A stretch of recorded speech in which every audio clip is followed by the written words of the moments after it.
بسم اللہ الرحمن الرحیم نحمدہ و نصلی علی رسولہ الکریم اما بعد فاعوذ باللہ من الشیطان الرجیم بسم اللہ الرحمن الرحیم اللہم صلی علی محمد و علی آل محمد۔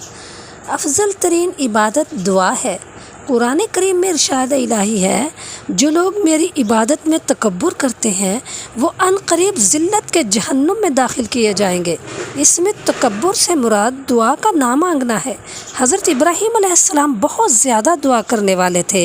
اللہ کے نزدیک اس سے بڑی کوئی عبادت نہیں ہے کہ اس سے سوال کیا جائے اور طلب کیا جائے، اور اللہ کا سب سے بڑا دشمن وہ ہے جو دعا مانگنے میں تکبر کرتا ہے اور جو کچھ اللہ کے خزانے میں ہے اسے نہیں مانگتا۔ ایک منزل اللہ کے نزدیک ایسی بھی ہے جس کو بندہ بغیر مانگے نہیں پا سکتا۔ اگر کوئی اپنا منہ بند کر لے اور سوال نہ کرے تو اس کو کچھ نہ ملے گا، بس اللہ سے دعا کرو، وہ ضرور دے گا۔ اس کا در کھٹکھٹاتے رہو، قریب ہے کہ وہ تم پر کھل جائے۔ جو اللہ سے اس کے فضل کا سوال نہیں کرتا وہ محتاج رہتا ہے۔ بغیر دعا کے تقرب الہی ممکن نہیں۔ دعا نجات کی اور فلاح کی کنجی ہے، اور بہترین دعا وہ ہے جو پاک سینہ اور پرہیزگار دل سے صادر ہو، اور دعا سبب نجات ہے۔ اخلاص سے دعا کرنے میں خلاصی ہے۔ اور جب خوف زیادہ ہو تو پناہ صرف اللہ کی طرف سے ہے۔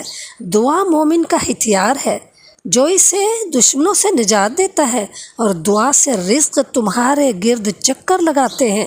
اللہ کو دن رات پکارا کرو، بار بار اللہ سے مانگو۔ دعا نازل ہونے والی بلا کو اس طرح توڑ دیتی ہے جیسے دھاگا توڑ دیا جاتا ہے، چاہے وہ کتنا ہی مضبوط کیوں نہ ہو۔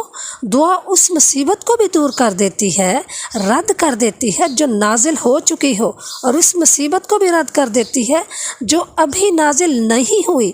دعا قضا کو رد کر دیتی ہے، چاہے وہ قضا استحکام بھی رکھتی ہو۔ روز قیامت تک بلا اور دعا ساتھ ساتھ ہے۔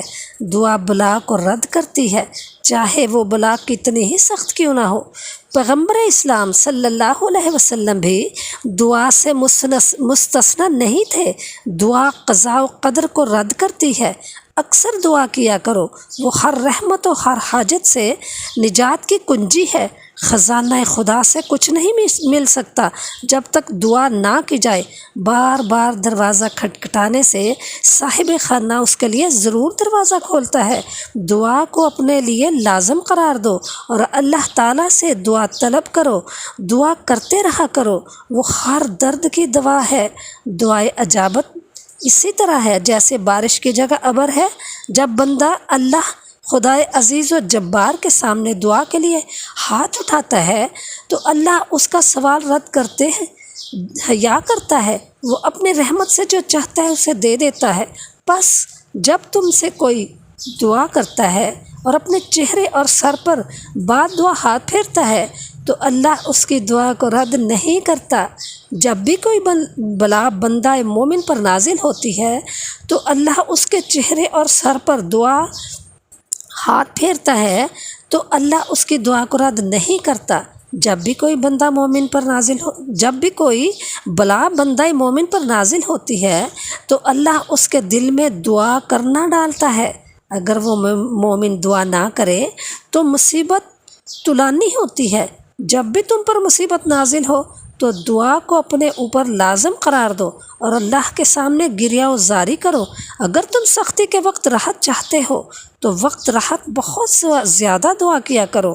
بہت زیادہ دعا مانگنے والے کی آواز سے ملائکہ واقف ہوتے ہیں اور اس کی دعائیں مقام اجابت پر ضرور پہنچتی ہیں اور قبول ہوتی ہیں۔ اس کی دعا قبول نہیں ہوتی جس کے باطن میں غفلت ہو۔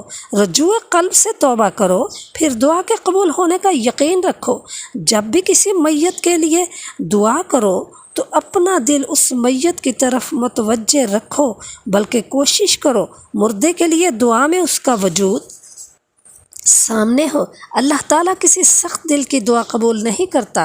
اللہ کی طرف سے دعا کبھی کبھی اس لیے قبول نہیں ہوتی کہ وہ چاہتا ہے کہ تم اور دعا کرو، اپنی حاجت اپنی حاجات کے لیے ایک دوسرے کے سامنے آہوزاری نہ کرو، یہ حق اللہ نے صرف اپنے لیے رکھا ہے، خواہ وہ قبول کرے یا نہ کرے۔